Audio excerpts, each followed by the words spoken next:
You know, they say before you give a talk, you always give three. One in the shower, the one you actually give, and then the one you wish you give. Well, I had an hour and a half to get here, so this is number 34. I don't know what you're going to get, but here we go.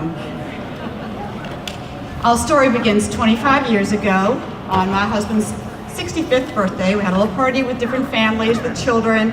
They were playing. We have kind of a different house. They were riding bikes and swinging on ropes, but we also have a glass door on the dining room, so they were outside doing all that stuff. They were having fun. It was a birthday party. We let the children stay up late. The next day, Hunter slept in. His 4-year-old sister got up. His 4-month-old sister got up. Well, actually, English, the 4-year-old wasn't there, but we let Hunter sleep in. Finally, about mid-morning, we went and picked him up, and he was limp. We had been checking him all morning, but he was limp, so off to the hospital we go. We're from the Eastern Shore. Our hospital's over there. We got flown. We had choices to go to Baltimore and Washington, and we picked Washington, thank goodness, and came here. He was in the ICU. We spent the first night. The doctor said, it's serious. You could be here 10 days. Meningitis got mentioned. The next day, the nurse said, we're going to do some more testing, and we said, okay. We went to the cafeteria, and we waited, and we waited, and we waited, and finally I said, that's long enough. I'm going to go see what's going on. And I ran into his nurse on the floor, and she had tears in her eyes. That's the first bad sign. She said, we're going to have a meeting, and we get gathered in a room, a whole lot of people. There were doctors, there were nurses, there were social workers, there was a nun. That's another bad sign. The doctor said, his brain has grown too big, and it is most likely going to be fatal. I screamed. Someone grabbed the 4-month-old. I was nursing. They left us alone to start to process this information. They couldn't pronounce him dead right away because of the medication that he was on, but that was a gift in and of itself because we had time to spend with our son. Our 4-year-old was brought over. Her name is English. She got to say goodbye to her brother. Family came in and friends. Finally on Wednesday, the doctor said that's long enough, and he was pronounced dead, and we left the hospital. Now, if without donation, that would be the end of our story. We had a son, he lived for 2.5 years, and he died. That would be the end. During those 4 days that we were in the hospital, 3 or 4 days, my husband, who is a New Zealand recycler, start from an early age, asked about donation, and from that moment on, the WRTC took our hands, and I've been holding our hands for the past 25 years.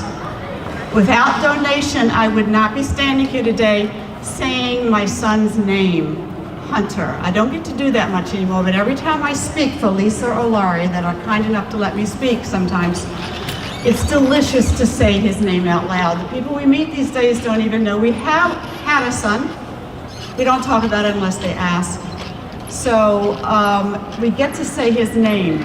We got the knowledge that something so good can come out of a parent's worst nightmare. Not only did we get that knowledge, but we got to see it firsthand. On the first anniversary of Hunter's death, the parents of Casey, who was the 1-year-old who got Hunter's heart, wrote to us. It took me 7 years to write back. As open as we are about Hunter's death, it just had to be the right moment. We became Christmas card friends, and we stayed in touch that way. My daughter, the one who had been 4 years old, was social friends on the network, whatever they do on the network stuff, and knew his sisters. And she was driving across country. She went to school out west. And she decided that she was going to stop in Topeka, Kansas, and meet this family.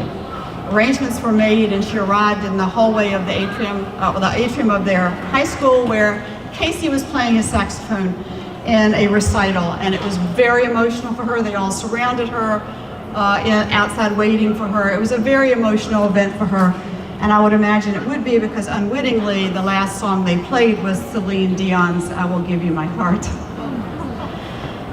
On the 24th anniversary of his death, she's not real good at math, she thought it was the 25th.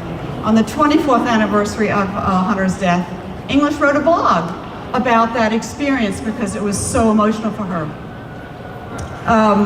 Casey's mother got in touch with me and went, "Oh, would you like to meet Casey?" I'd been waiting 24 years to meet Casey. He was one, so I was not going to impose myself on him. He was a child when he got this hard. I wanted him to make the decision to meet us. So, last summer, they flew from Topeka, Kansas to Washington, and Lisa Coliani, whose job description this does not include, picked them up at the airport, drove them to the Eastern Shore, stayed, because it was wonderful to have her there to introduce us. I was very emotional. She stayed for a quite wild dinner. We got comfortable very quickly and had a wonderful night. She took them to Washington to do a tour. She came back for a jam fest because Casey is a musician. We had a wonderful 4 days. So therefore, Hunter's story continues. That's what I got. That's what we got, my family, out of donation. Thank you.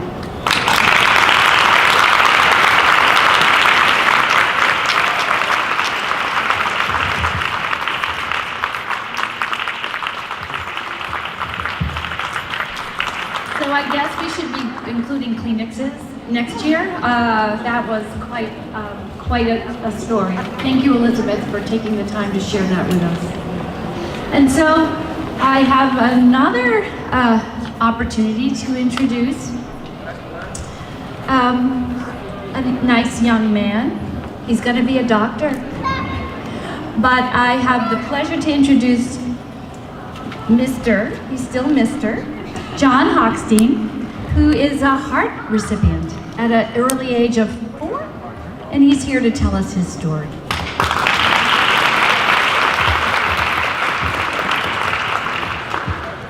Hi everybody, as they said, I'm John, and I had my transplant when I was 4, and now I've been living with my heart recipient, or my heart transplant, for over 19 years. Thank you. Now this wouldn't be possible without all of the staff from the hospitals and WRTC for my story or for any recipient story, or without the family of all recipients, and mine is right there.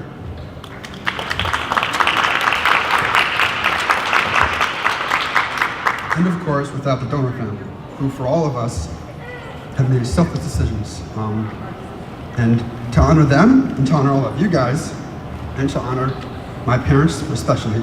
Dad, you're crying, you're gonna make me cry. I'm not gonna look at you.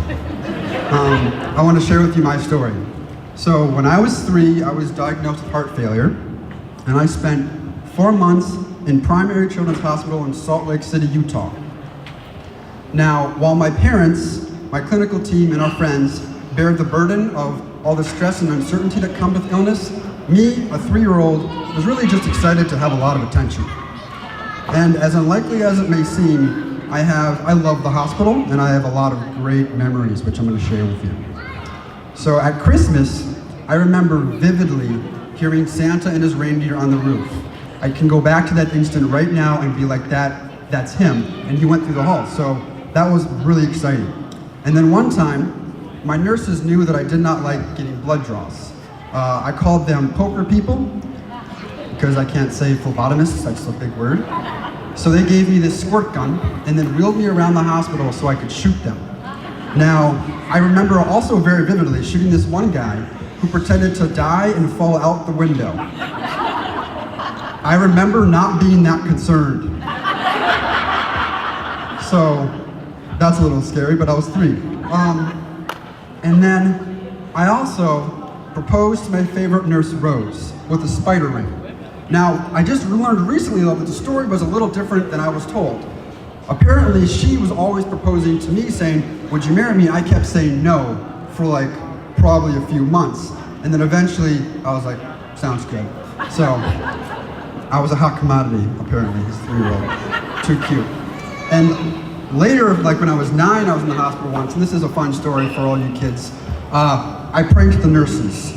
I put ketchup on the door and hit the emergency button, and they would run in and have ketchup on their hands. I am so sorry for all the nurses out there. But I thought it was funny. So, obviously, I had fun in the hospital. But I was still sick, and at the end of January in 1999, I was put on the transplant waiting list. Shortly after my 4th birthday, on February 2nd, which I got an awesome tricycle and a racing suit, which I raced down the halls, I took a turn for the worse and had to be rushed to the ICU, and I was put on a balloon pump. On the evening of February 10th, they weren't sure if I was going to live through the night, but miraculously, a heart became available, and early in the morning on February 11th, 1999, I received my life-saving transplant. My parents tell me how this time was extremely emotional.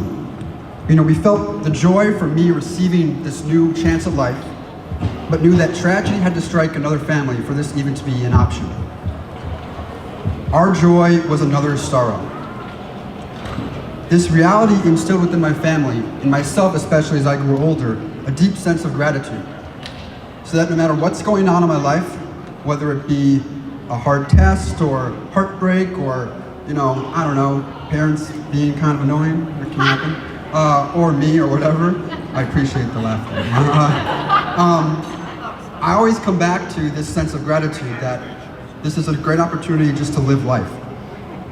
And inherently within that, there was this deep sense of obligation to, almost cliche, live life to the fullest, but truly to take life in all its glory and all its sorrows and just enjoy it. Because it is very fragile. And after the transplant, I was able to live a relatively normal life. I went to school, I played sports, I even played tackle football in high school. My parents were happy that I wasn't that good, so I was on the bench a lot, but you know, that was fun. I learned to drive, which also was scary for my parents. I remember one time my mom had to take control of the steering wheel. Oh no. We're back, okay. Anyways, learning to drive, I went to my high school prom, I graduated high school, went to college, graduated college, and this past year I was applying to medical school, and overall was able to experience the great joys and sorrows of growing up.